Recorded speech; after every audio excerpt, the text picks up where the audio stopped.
Hi, I'm Mark Taylor, and joining with me today is my colleague Robbie Thorncroft. Welcome to our spring market wrap. What I wanted to talk about today is what has happened over the winter months and where do we see the Randwick market moving as we move into spring and ultimately summer. Also, we're going to take a moment to answer some questions that were sent to us after our autumn market wrap. So Robbie, give us a brief wrap on what has happened over winter and what we're seeing to date in spring. The market hasn't really changed much since our last wrap. We've had a high number of buyers again due to interest rates staying low. With the announcement of the election, people held off on bringing property to the market. So we've still got a pool of buyers waiting to purchase. So still good numbers at opens and auctions, good prices in the marketplace. Last week we had 3 record sales in the block. It's a fantastic time in the marketplace. Robbie, Michael asked in his email to us, is it a good time to sell a 2-bedroom unit in Coogee and why?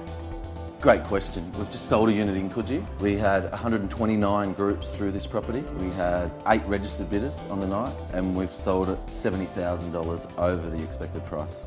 I think it's a fantastic time to sell. Shortage of stock, number of buyers, good prices.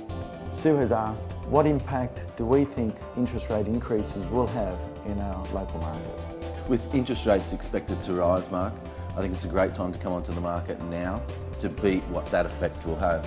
The effect will be that buyers aren't prepared to spend as much as they are now, and it will knock out some buyers because they're at the fringe of the market.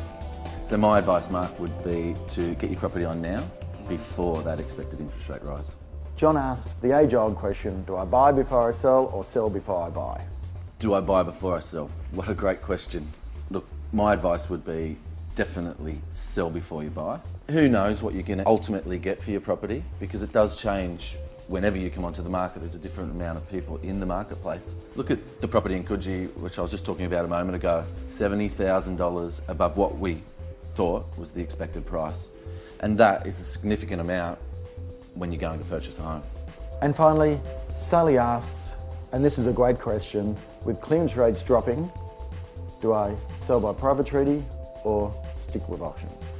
Yes, Mark. Well, firstly, our clearance rate is still at 95%, so it's a fair bit above what the market is at the moment. Private treaty or auction?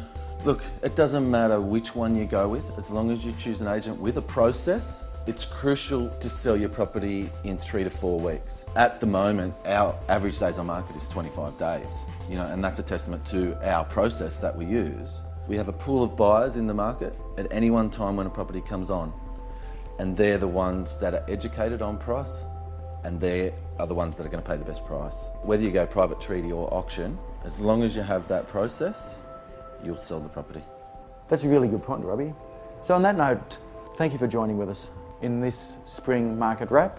We look forward to seeing you next time.